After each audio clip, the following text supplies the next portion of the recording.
Are you on the ARM? No. I Oh, thought I was going to be able to write a headline that was Windows 10 on ARM, or I guess Windows 11 on ARM can barely make a Teams call. But actually, that's it's an exaggeration. It cannot, at least not on that computer. So how do I even describe what I just did? It's so weird. I spent the last half hour trying to get this thing up. Um, as a bit of background, it has one USB 3 full-size port of some kind and one USB 2 full-size port of some kind. It has a USB-C port, but that's used for power. I could have gone through the hub, I guess. I didn't want to mess up my whole scenario. So the problem is currently I have a USB-A keyboard attached to it. I have a Bluetooth mouse. And what was taken? Oh, there was nothing in the other port. But I have to connect a web camera, which is USB-A. I have to connect a microphone interface, which is USB-A. And so I was like, okay, I'll get Teams installed, configured with the keyboard. I'll detach the keyboard. The mouse will still work. I can plug the two things into either port. Whatever. Couldn't get the webcam to work on either port, but that's the new webcam, the one I can't stand. So I broke out one of those C920s. That actually worked fine. I did a couple of test calls. It was fine. But then I realized, well, I've skipped a step. I'm going through my gaming monitor. Gaming monitor, I have the volume off to 0% or whatever because I use the headphones now. And so I had to figure that out, put the volume up, get it connected to the right thing for volume. So it was coming out of the speaker. And I'm like, well, actually, I'll just wear some earbuds, So I configured some earbuds for the system, right? And then I'm like, actually, I could have used the microphone built into the earbuds. That probably would have been okay. But I'm like, well, I've already got this set up, whatever. No, don't worry about it. So made sure Teams was all configured correctly. Test call worked fine. Grainy video like this, crappy. And then you called. I don't know if what you saw, if anything, or if any of that exists. But I saw nothing. Nothing. Okay. Yeah. So the the screen is over there. So it's kind of a different view into the corner of my dungeon here. Yeah, I tried I have one old USB-A hub. I tried that just as a way to get more stuff on the one port. That didn't recognize that. So that was, here's the thing, Brad. The reason this is interesting right now is because Rich Woods has a story that Microsoft and Qualcomm have an exclusivity deal that's going to expire soon. And it's the reason that Snapdragon is the only supported chipset on Windows on ARM. And there's all these stories. Sam Mobile is like, now Samsung has an in. They're in, baby. They can get in this. And there's a story about MediaTek. All of a sudden, this piece of junk processor maker has some decent higher-end chips. They're interested in the desktop. We're going to compete there, too. There are rumors, like I think you said, that AMD and Microsoft are working on their own ARM-based chipsets as well. There's all these people standing in line to do what? And by the way, there seems to be this, as this platform is literally running out of steam, there seems to be consensus that this platform is the future, because Apple was able to do it on their system as if Apple was able to do it with PowerPC too. That didn't mean PowerPC was the future of PCs. Like, I don't understand the rationale of this. The most likely outcome, if you're a betting person, is that Intel gets their act together, does some big little kind of architecture thing that actually works, and we stop having this conversation. ARM just doesn't become a thing on the desktop, which, let's face it, is kind of a legacy platform anywhere. Who cares? Yeah, they could call it Alder Lake.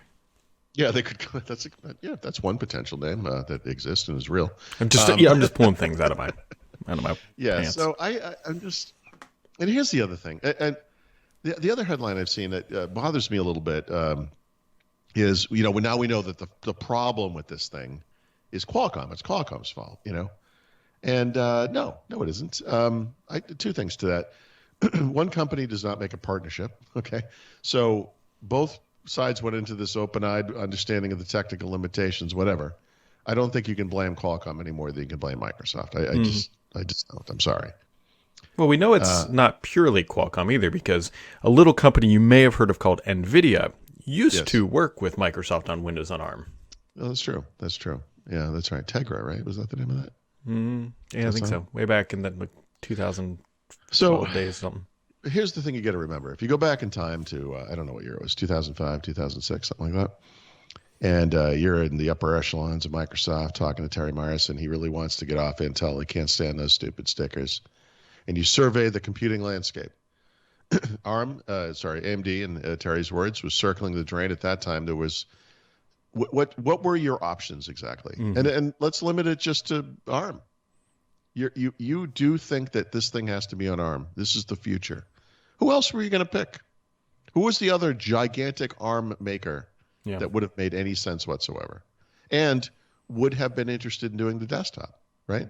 I guess, I don't even know if Samsung was making their chips back then, but let's say they were. You go to Samsung, we have a sort of a partnership of sorts on the PC. You probably sell 12 or 13 of those a year. What if we sold one or two of these ARM-based things too? Would you be interested in putting some R&D into that? It's just so unfair to rewrite history as if these guys were the worst possible choice and, Microsoft could have picked something better because they couldn't have. This was it. This is as good as it gets. And granted, this little piece of junk I'm looking at is low end even by ARM standards, by Qualcomm standards, whatever you want to say. It's just an interesting confluence. Also, I'd like to announce that this thing is officially for sale. If anyone is interested, $100 plus shipping. It's yours. You can have it. That has the 7CX in it? Is that what it is? 7C, not even CX. It's literally first gen 7C. I believe the 7 in that stands for how many minutes it takes to boot up. It is excruciatingly slow to do anything, and I mean anything. I'm talking about things you don't even sort of process that are happening, like you click on something and something happens, or you try to launch an app, or you try to, a task manager comes up, or in the case, in Teams, for example, you have to kind of think about this. I spent, like I said, the better part of 30 minutes moving in and out of things in Teams. And, you go up to the menu thing, you choose settings, you go to devices, you can select the device, of each type, audio, video, et cetera.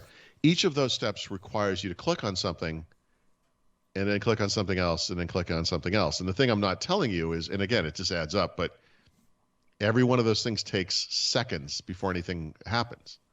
So when our call failed, I had been doing, I'm sitting there not patiently, I'm not patient, but being forced to wait and, wait, okay. Oh, okay, click, okay. Wait, sorry, calm down, you're good. Okay, click. And then you turn around to this computer, which is normal, and I had to do the exact same thing because I had to plug everything back in, right? And it's click, go. No problem. And yeah, by the way, a little bit of fan noise over here, no doubt about it. Which one I would choose? No doubt about it, Yeah. No doubt well, about it. The initial intent, if I remember correctly, was ARM was going to solve the battery life problem with Windows PCs. That was sort of the initial, and it's a secure platform. That was sort of the initial. Everything they marketed about Windows 10 on ARM at the time was a lie. And I don't mean because it didn't exist on the ARM side. I meant because it already existed on the Intel side. You could throw out anything. Well, this thing will get over 20 hours of battery life. Yeah. We have computers that get 15 to 20 hours of battery life. We have more of them now than we did then. Okay, what else you got? Well, it's always connected. Always connected is not ARM only. Always connected works with Intel too. Well, it has 5G connectivity at the time, 4G connectivity. Mm-hmm. Yeah, we have that too. What else you got? And I guess the thing you get down to is because of the thermal dynamics of it, and it's that power per watt kind of argument that Apple talked about when they introduced the M1, I think, and Microsoft probably talked about this too, is thinner, lighter, fanless designs that are silent. And then you hit that initial claim. They're like, we're going to be able to, offer as good performance as a Core i5 of some kind. Apparently, a second or third generation Core i5. Okay, but that never happened, right? That's not true. And then the battery life is true, but as they improve the processing, the battery life goes down. The battery life is significantly lower than it was when these things launched. Compatibility is a huge problem, even with 64-bit, which is a huge jump, by the way. It's big. You're still doing emulation. Performance suffers again, and it's still not compatible with all the driver stuff. I mean, for example, that webcam was never going to work. It's too new. It just not too new is maybe not the right term. It was just never going to work, and that happens sometimes. I mean, that's just, It's just it's a, it, The funny thing about the whole ARM narrative here is thinner, lighter, fanless, right? yeah, Apple just introduced their chunkiest laptop I know. in a decade. This is the reality. This right. I'm glad you pointed that out. That's smart. That's true. So there's this, kind of performance and silence and this matrix thing. Apple has literally just found out, or whenever they found it out, what we've kind of known on the Windows side, which is as you increase the performance, they have active cooling on these things. Of course they do. This is a honking chipset. So that's fine. I mean, I don't think anyone using what is basically a portable workstation is going to complain about that. It's fine. It's understandable. But it's going to happen here too. And this is the argument I've been making from the beginning. If you change ARM so much that it runs Intel type apps full speed, it does 64-bit, it does all those things you want to do, what's the battery life look like? What does the silent versus fan thing look like? What does the size and shape of the device look like? If we're just going to get back to where we were, why spend all the time and energy trying to make this thing into something else? Apple's doing it because Apple has a whole ecosystem of ARM devices, their own chipsets, and they love control. It makes sense for them to do this. Like on the Intel Windows side, the Windows side, I don't know that it makes it makes some sense. It's worth exploring. But given how this has gone, I still, like I said earlier, I think the most likely outcome is Intel improves its stuff enough that we're like, yep, we're good. I think that's how it ends. Yeah, I mean, we're only 10 years into Right? It's unbelievable. ARM on Windows not being really a thing. Now, granted, look, there are things that could happen that would be kind of interesting.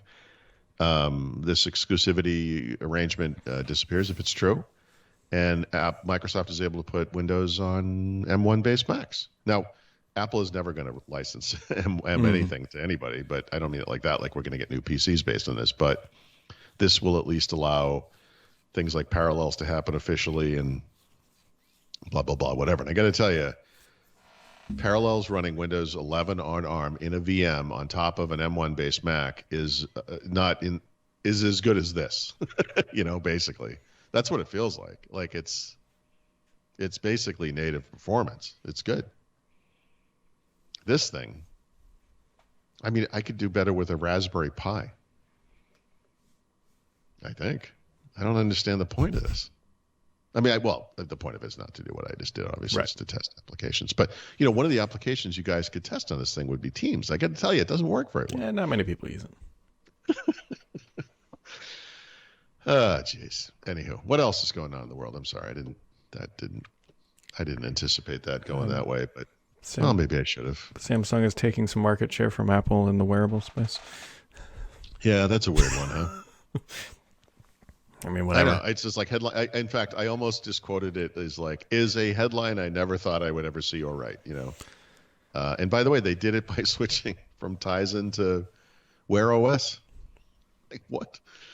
For their latest generation Galaxy Watch family. I know. It's crazy. But Apple share, so it's shipments. I mean, Apple has a lower slice of the market than they did a year ago. Well, I don't think the Series 7 or whatever they just launched is helping anything either. I mean, my wife and I were just talking yesterday. We didn't even realize our watches are 3 years old. We both looked at the new ones and were like, I know. Like, what's the... Bigger screen, I think, would be the appeal. And but that's... I know. You're young enough, you don't even... For me, I'd be like, I'd probably want to get that upgrade, middle-age vision and whatnot. But, yeah, this is an interesting example, I think, of Apple being bitten by the rumor thing because it exaggerated what people were going to get. And when it actually arrived and just looked like Series 6, I think people were like, wait, what's going on here? Because I think if they had delivered that flat edge thing, I mean, they would have had a tremendous upgrade tick. I mean, we may have upgraded. I mean, a 3-year jump is pretty significant, but you just got the phone. You want these things to look alike and whatnot. Yeah, sure. Although, I mean, my phone's in a case, so what is it? I mean, right. Jesus. It's got a smaller notch, though, Paul. Does it? Yeah. Well, like it. If you make the notch smaller and don't put anything else on the screen, is it smaller? How about a battery percentage? Can you throw that? You got enough room in there for a couple of digits? I will say the battery life, though, is pretty damn good on this thing right now. So quite happy with that aspect of it. I can probably go 2 days maybe without charging. That's great. So Yeah. That was the thing, everyone, when the original iPhone, there's no doubt about it, a seminal moment in the industry and changed everything. I'm not trying to take anything away from that, but semi-sarcastically, but not really. One of the things I kind of Is that the no, motto but- for your life, by the way? yeah. Well, it's sarcastic, but it's true. That's what makes it beautiful. I mean, the most fascinating thing about people's acceptance of the iPhone was that they accepted half a day of battery life after having phones that went for a week. Oh, yeah. Like that shift to me is as dramatic as scrolling and UI and all that, touch and all that stuff they did. That was so amazing. I mean, we accepted such a diminishment of battery life just to get that stuff, So over the years, that's gone up, and the goal has been for a long time, like full day battery life should be good enough for anybody, right? Like full day. Anyone can charge this thing overnight. That's good. But like you're seeing it, the Pixel 4a 5G, the Pixel 5a are also basically 2-day devices. I'm sure that's actually pretty huge. I think if you have a real phone, it's like a high end phone. I mean, the fact that thing can go for over a day and up to 2 days is that's great. It really is great. Yeah, we'll see. I think the real battery test for this thing, I mean, I haven't traveled with it, will be when we go out west here for spring break. I think that'll be like a that's big, true. because they'll be using You'll be out there all GPS. day. Yep. Well, but you'll be driving around. You can charge it in the car if you have to too. So. Assuming our car supports that or whatever. I mean, I would guess Well, it it will. will. I mean, it will. You'll be able to. There'll be something. There'll be some USB something. There'll be a car port. You get one of those little, cigarette adapter things. Yep. Speaking of phones and all day, I worked all day on that review of my Pixel 6 Pro review, literally. I did finish it. I did not publish it. I did take the photos for it. I want to go. I've really stressed over this one. It's weird. It's like over 5,000 words long. It's a big review. Wow. I almost want to write about writing the review because I have made the observation in the past that too many people who review these kinds of things knee-jerk a review out in 3 days, 5 days, maybe 7 days at most. And I don't feel like that's enough time to fully understand a device. I don't think a month is enough time, but you have to draw the line. It has to be practical in the sense that someone should be able to benefit from it because maybe they're upgrading or whatever. But I always hold up the Note. I think it was the Note 7 as the great example. It was one of the best reviewed phones in the world. And then they started exploding. And, Details. it's like, guys, I don't know, maybe if you'd spent 2 weeks with it, it's just a thought, So anyway, the point of what I just said is 2 weeks ago, I started writing this review, and it's like a roller coaster of where I landed. I don't write it in a linear fashion from top to bottom. I go in, and as things happen, I take notes and I put them in there. I had the application launch issues, which have since disappeared. I had experienced slow charging, which is verified by a third party and then verified by Google since then. There's all this stuff like that. And there was a point, if I had published this review when I initially wanted to, I probably would have said, I'm returning it. Don't buy it. There are too many problems. But it gets a little more nuanced over time. And it's still a tough thing to recommend. I got to say, I'm keeping it. I am going to use it. There's things about it I love, but it turns into kind of more of a nuanced story. So it's just, anyway, I promise you I will eventually release this review and it will be underwhelming, but based on the weight, the payoff is not going to be great. I can tell you that. But I don't know. I've noticed things. Like I would have said, for example, 2 weeks ago, if you say, hey, how's the camera? I'm like, the camera's great, but it's no better than the Pixel 5 or 5a or whatever. Same picture's the same. But then you take pictures side by side, and in certain conditions, you're like, oh, hold on a second. Actually, this thing can take pictures in the dark without using night mode that the other camera does require night mode. And it's significant. There's like a significant difference. In fact, the non-night, whatever the night shift or whatever they call it, the night mode, whatever the night mode's called, the non-night mode version of certain photos on the Pixel 6 Pro looks better than the night mode version on the Pixel 5a. So you're like, okay, actually, they're at least doing something. I'll stop talking about it. Sorry. We have Thanksgiving on Thursday. There's going to be no pod. This is the last podcast we have to suffer through for the week. I'll tell you what, by the time we record the next podcast, this review will definitely be up. All right. There you go. There's your Thanksgiving, Black Friday, Cyber Monday, whatever. God damn it. Yeah, we'll be back on Monday. Although I will be going to the office, I think, that week. So it'll be like a Monday, Friday thing. Okay. Something like that. Well, have a good Thanksgiving. You too. Thank you.